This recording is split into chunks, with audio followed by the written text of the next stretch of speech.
মাওলানা doctor Mizanur Rahman Azhari.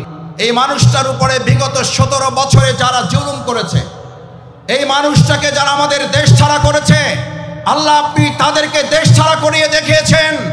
এবার বাংলাদেশের মানুষ অপেক্ষমান আছে। আর যদি ভবিষ্যতে কোনো আলেমের সাথে বেয়াদবি করা হয়, আর যদি কোনো আলেমকে নিয়ে তুচ্ছ তাচ্ছিল্য টালবাহানা করা হয়, মহাগ্রন্থ আল কোরআন এবং ইসলামকে নিয়ে যদি আর কেউ টানাহেস্র করেন, তাহলে তার চেয়েও করুণ পরিণতির জন্য তাকেও অপেক্ষা করতে হবে। জামাতের কর্মীরা সারা পৃথিবীতে কালেমার দাওয়াত দিয়ে যাবে। কোরআনের আলোকে সমাজ বিনির্মাণ, কোরআনের আলোকে সমাজ বিনির্মাণ, হাজার জুলুম বাধা উতরে যাবে। জামাতের কর্মীরা সারা পৃথিবীতে কালেমার দাওয়াত দিয়ে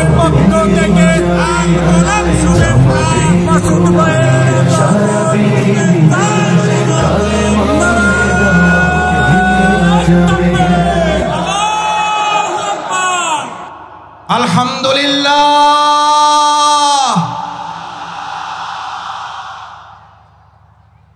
আল্লাহু আকবার।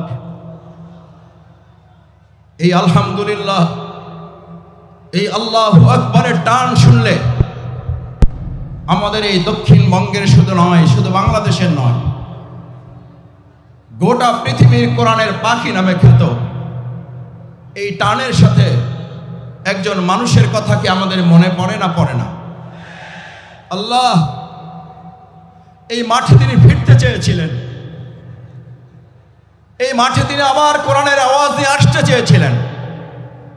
আল্লাহ আমাদের সেই কোরআনের পাখি যেখানে যে অবস্থায় আছে, আপনি তাকে মেহেরবানি করে জান্নাতুল ফেরদাউসের মেহমান হিসেবে কবুল করুন। আল্লামা দেলোয়ার হোসেন সাঈদ রাহমাহুল্লাহকে আপনি শহীদ হিসেবে কবুল করুন। আল্লাহ এই মাঠে আমাদের দেখা হলো না, মেহেরবানি করে কাল কিয়ামতের কঠিন ময়দানে আমাদের হিসাব নিকাশ সহজ করে জান্নাতুল ফেরদাউসে আপনি আমাদেরকে একত্রিত করে দেখা সাক্ষাতের ব্যবস্থা করে দিয়েন। সম্মানিত বন্ধুগণ, মুসল্লিয়ান ইকরাম, আমার মা এবং বোনেরা, ভিন্ন ধর্মাবলম্বীরাও বিভিন্ন জায়গা থেকে আমাদের এই আওয়াজ, আমাদের এই আলোচনা, আমাদের এই কোরআনের বাণী শুনছেন। আমরা আমাদের মা বোনদের ধন্যবাদ জানাই। অসম্ভব কষ্ট করে বিশাল এই তাফসীরুল কোরআন মাহফিলে আপনারা হাজির হয়েছেন। আল্লাহ সুবহানাহু ওয়া তাআলা আমাদের মা বোনদের কবুল করুন। এই জন্য যে মা বোনদের আল্লাহ সুবহানাহু ওয়া তাআলা এত বড় মর্যাদা দিয়েছেন। আমার শ্রদ্ধেয় প্রিন্সিপাল বলতেন, মাসুদ, আমাদেরকে আল্লাহ তাআলা রসুল করিম সাল্লাল্লাহু আলাইহি ওয়াসাল্লামের মাধ্যমে সান্ত্বনা পুরস্কার দিয়েছেন। কি পুরস্কার? কি পুরস্কার?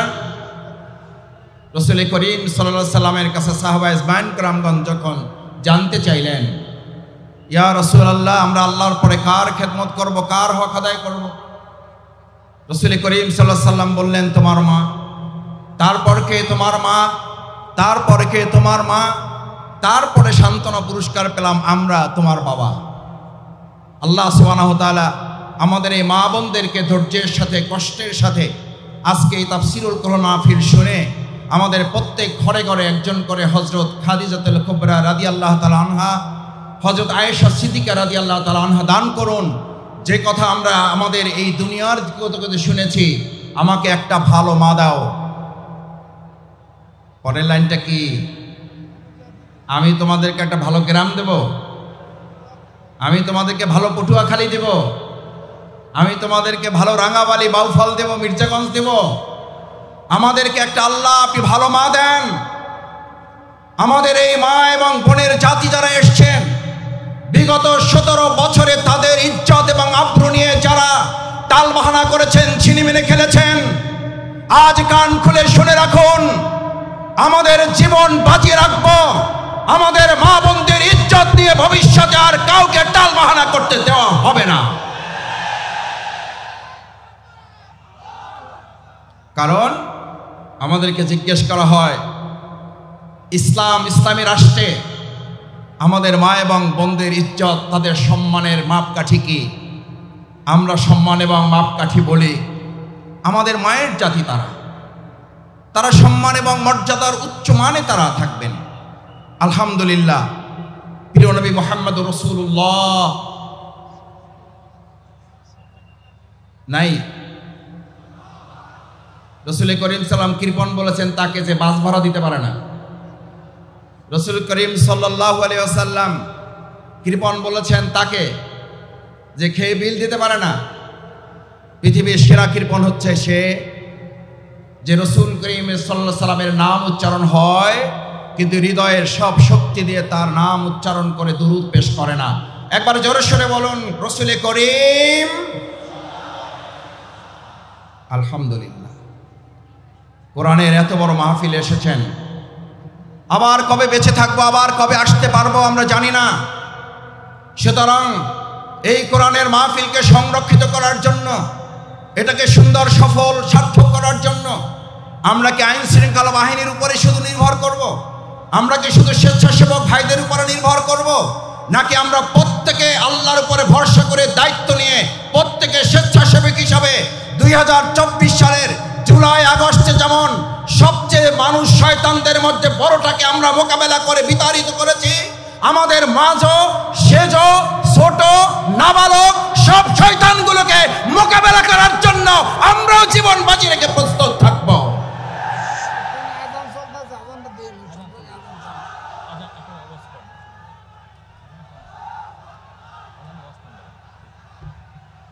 সম্মানিত ভাই এবং বন্ধুগণ, মহাগ্রন্থ আল কোরআন, কোরআনের তাফসীর আপনারা শুনতে এসেছেন। মাওলানা ডক্টর মিজানুর রহমান আজহারি হাফেজাহুল্লাহ আর অল্প সময়ের মধ্যেই আমাদের মাঝে এসে উপস্থিত হবেন ইনশাআল্লাহ। আমরা আল্লাহর শুকরিয়া আদায় করি আমাদের এই প্রিয় ময়দানে তিনি আমাদেরকে সময় দিয়ে ধন্য করেছেন। আমরা তাকে স্বাগত জানাই, অভিনন্দন জানাই।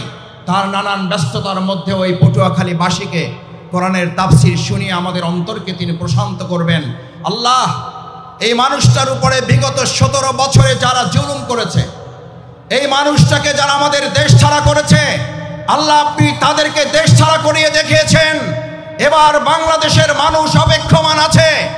আর যদি ভবিষ্যতে কোনো আলেমের সাথে বেয়াদবি করা হয়, আর যদি কোনো আলেমকে নিয়ে তুচ্ছ তাচ্ছিল্য টালবাহানা করা হয়, মহাগ্রন্থ আল কোরআন এবং ইসলামকে নিয়ে যদি আর কেউ টানাহেস্র করেন, তাহলে তার চেয়েও করুণ পরিণতির জন্য তাকেও অপেক্ষা করতে হবে। সুতরাং এই বিশাল লক্ষ লক্ষ মুসলিম জনতার তাফসীর মাহফিলে যে যেখানে আছেন, আপনাকে শুধু সিসি ক্যামেরা আর এই বাংলাদেশের ক্যামেরাগুলো আপনাকে ফলো করছে না, আপনাকে ফলো করা হচ্ছে আরশে আজিম থেকে। হাজার হাজার লক্ষ লক্ষ ফেরেশতা এই সুন্দর মাহফিলকে বেষ্টন করে আছেন। আপনার প্রত্যেকটি কর্মকাণ্ড আরশে আজিমের ক্যামেরায় বন্দী করা হচ্ছে। আমি আশা করব আমাদের শ্রদ্ধেয় প্রধান অতিথি শেষ পর্যন্ত তার বক্তব্য অত্যন্ত শান্ত শিষ্টভাবে ধৈর্য ধরে, আমরা কি শুনতে সবাই রাজি আছি? ইনশাআল্লাহ, ইনশাআল্লাহ। আল্লাহ আপনি হাতগুলো কবুল ও মঞ্জুর করেন। সম্মানিত ভাই এবং বন্ধুগণ, আল্লাহ সুবহানাহু ওয়া তাআলা বলেন, আউযু বিল্লাহি মিনাশ শাইতানির রাজীম, বিসমিল্লাহির রহমানির রহিম। ونزلنا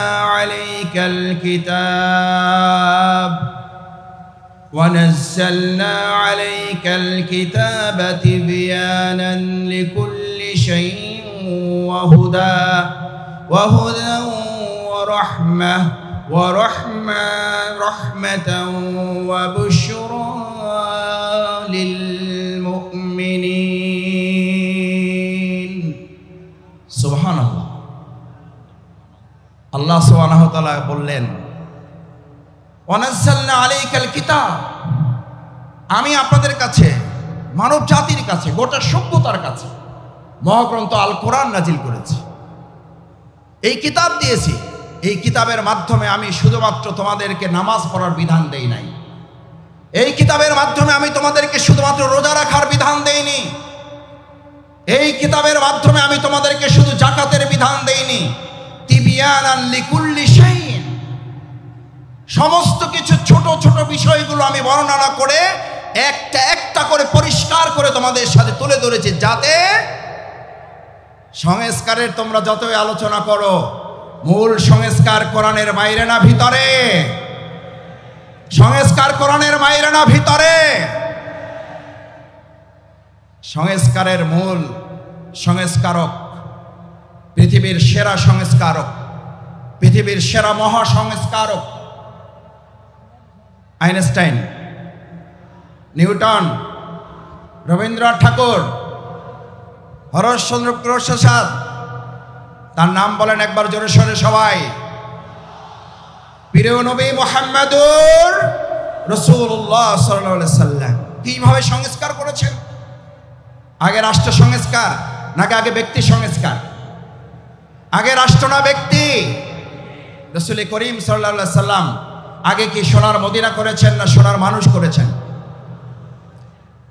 আল্লাহ রাসূল করিম সাল্লাল্লাহু আলাইহি ওয়াসাল্লাম সোনার মানুষ বানিয়েছেন আগে। আমরা আগে থেকে উল্টা দিক থেকে শুরু করতে চাই, আমরা আগে সোনার বাংলাদেশ চাই, আমরা সোনার বাংলা তৈরি করতে চাই, অথচ সোনার মানুষের কোনো খবর নাই। আমরা শুনতে পাই আমাদের স্লোগান তোলা হয়েছিল 7.5 কোটি মানুষের কম্বল, আমার কম্বলটা আমি পাইলাম না। তখন তারা ছিল কম্বল চোর, আর এখন তারা ডিজিটাল যুগে এসে তারা হয়েছে বাংলাদেশের সকল ব্যাংকগুলো ব্যাংকের চোর তারা পরিণত হয়েছে। সম্মানিত ভাই এবং বন্ধুগণ, আল্লাহ তাআলা এই কোরআন নাজিল করে, কিতাব নাজিল করে আমাদেরকে জানালেন তোমাদের জন্য 4টা সুসংবাদ দিচ্ছি। কয়টা?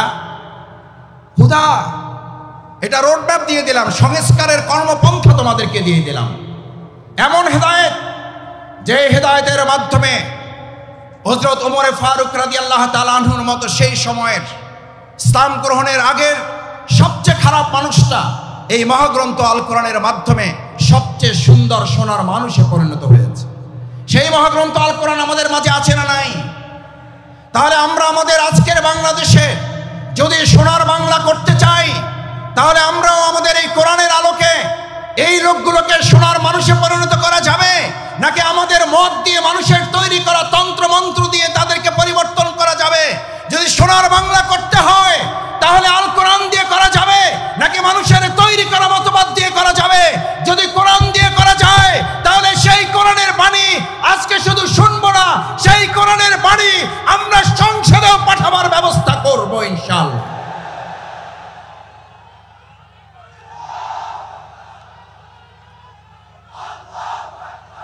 আমার সম্মানিত ভাইয়েরা, সম্মানিত মুসল্লিয়ান ইকরাম, ভাই এবং বোনেরা, আজ আমাদের প্রিয় মাতৃভূমি বাংলাদেশের যে সুন্দর পরিবেশ আমরা পেয়েছি, এই সুন্দর পরিবেশে আমাদেরকে এই কথা বলতে হবে যে আমরা যারা এখন এই জগৎ এবং সময় পার করছি, সেখানে আমরা লক্ষ্য করছি আমাদের প্রিয় মাতৃভূমি বাংলাদেশ যারা হেদায়েতের সুন্দরী রাস্তা পেয়েছে, তাদের প্রথম কথা হচ্ছে লা তাখশা ইল্লাল্লাহ, আমরা এক আল্লাহ ছাড়া আর কাউকে ভয় করি না। আল্লাহ ছাড়া এক যারা আর কাউকে ভয় করে না। পার্শ্ববর্তী কোনো একটা রাষ্ট্র যদি সেই ব্যক্তিদেরকে এক আল্লাহ ছাড়া যারা ভয় করে না, সেই ব্যক্তিদেরকে যদি বলা হয় তোমাদেরকে আলু, ডাল, চাল, পেঁয়াজ, বংশন, কাঁচামরিচ বন্ধ করে তোমাদেরকে আমরা নতজানু করতে চাই, তাহলে ভালো করে কান খুলে শুনে রাখো, আমাদের এই বাংলাদেশের ইসলাম প্রিয় এবং দেশপ্রেমিক নেতৃত্ব ফাঁসির মঞ্চে দাঁড়িয়েছে, তোমাদের কাছে মাথা নত করে নাই, হাসি মুখে জীবন দিয়েছে। আমরাও জীবন দেব, 1 ইঞ্চি মাটি কারো হাতে আমরা বিক্রি করব না।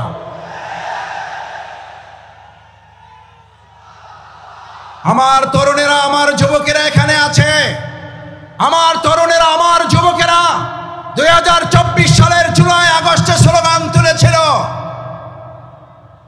ঢাকা না, ঢাকা না,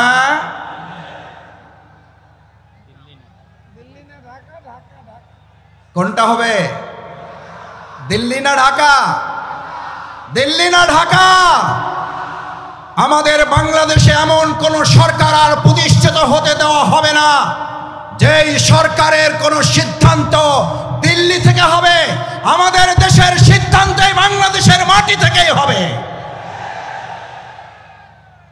আমার সম্মানিত ভাই এবং বন্ধুগণ, হাতের ডান পাশে যারা আছেন বসে যাবেন।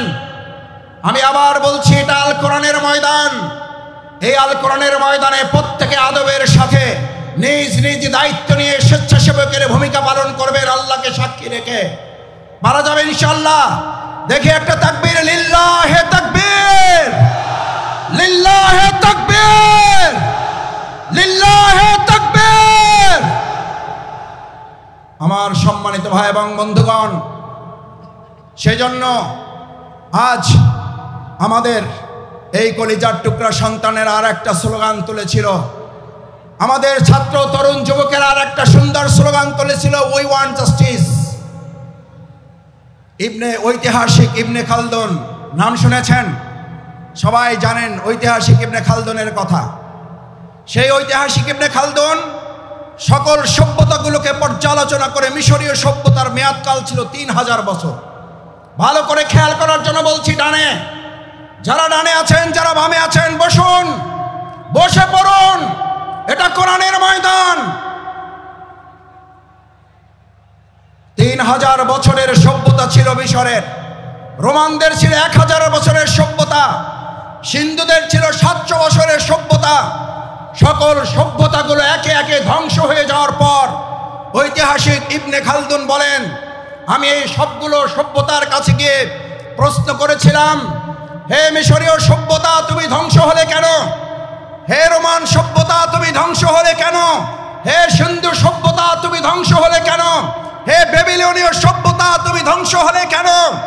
ঐতিহাসিক ইবনে খালদুন বলেন, এই প্রত্যেকটি সভ্যতা ধ্বংসের পিছনে দুটি উত্তর আমি পেয়েছি ধ্বংসস্তূপের কাছ থেকে।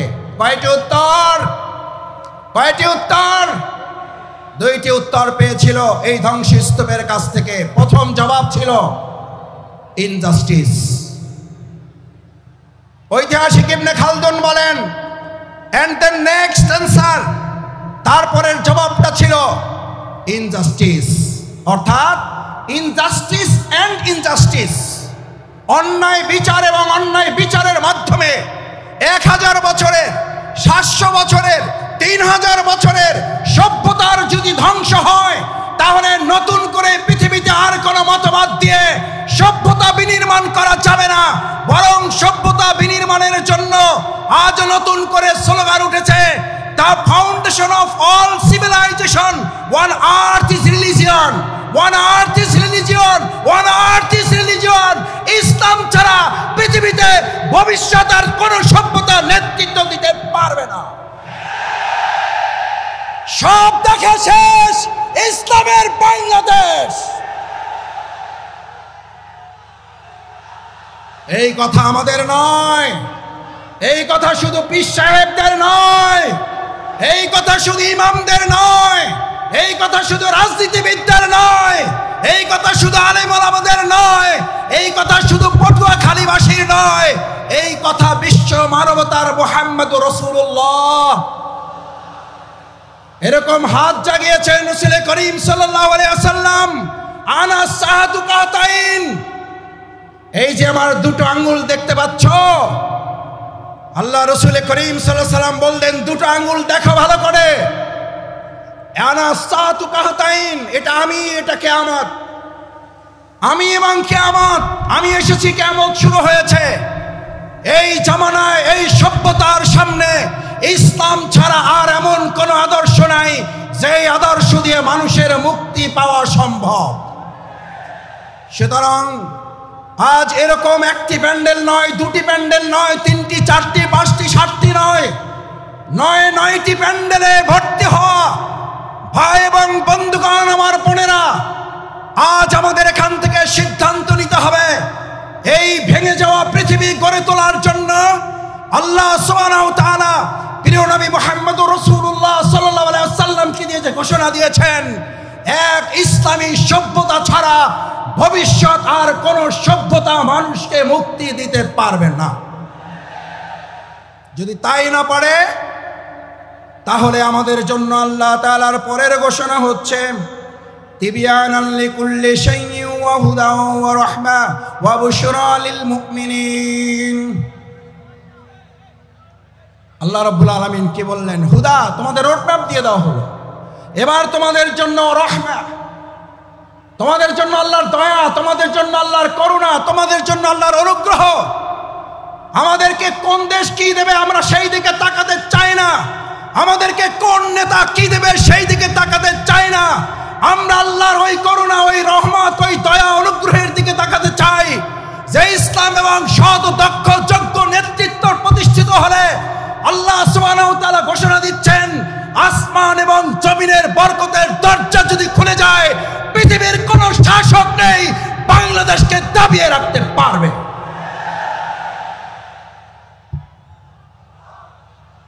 আমরা সেই রহমতের দরজা খুলতে চাই। সেই রহমতের দরজা শফিকুল ইসলাম মাসুদের হাতে নেই, সেই রহমতের দরজা ডাক্তার শফিকুর রহমানের হাতে নেই, সেই রহমতের দরজা বাংলাদেশের কোন রাজনৈতিক নেতার হাতে নেই। একবার হৃদয় উজাড় করে আর একবার জমিন কাঁপিয়ে সেই আল্লাহর নাম উচ্চারণ করো মুসলিমরা, কে? তিনি কে? তিনি কে?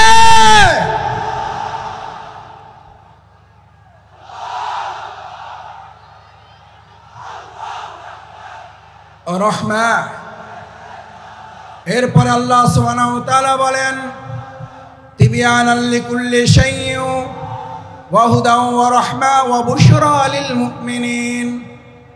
আল্লাহ তাআলা আমাদেরকে হেদায়েতের রোডম্যাপ দিলেন। যদি হেদায়েতের মূল রাস্তায় চলতে পারো, যদি এবার আল্লাহর দয়া, নিয়ামত, অনুগ্রহের চাদরে তোরা আচ্ছাদিত হতে পারো, এবার তোমাদেরকে আর কেউ দুঃসংবাদ দিয়ে ভীত সন্ত্রস্ত করতে পারবে না, তোমাদেরকে দুর্বল করতে পারবে না, এবার তোমাদেরকে কেউ দুশ্চিন্তাগ্রস্ত করতে পারবে না।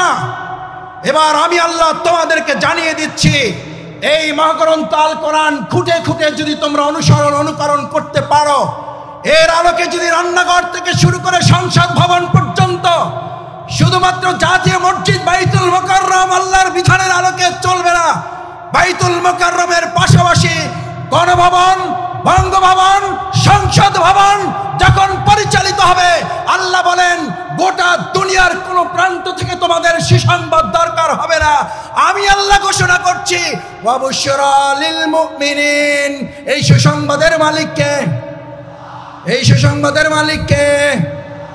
China, Russia, Bharat, America, German, France? আর একবার মন উজাড় করে হৃদয় থেকে জোরে আওয়াজ করে বলুন, এই সুসংবাদের মালিক কে?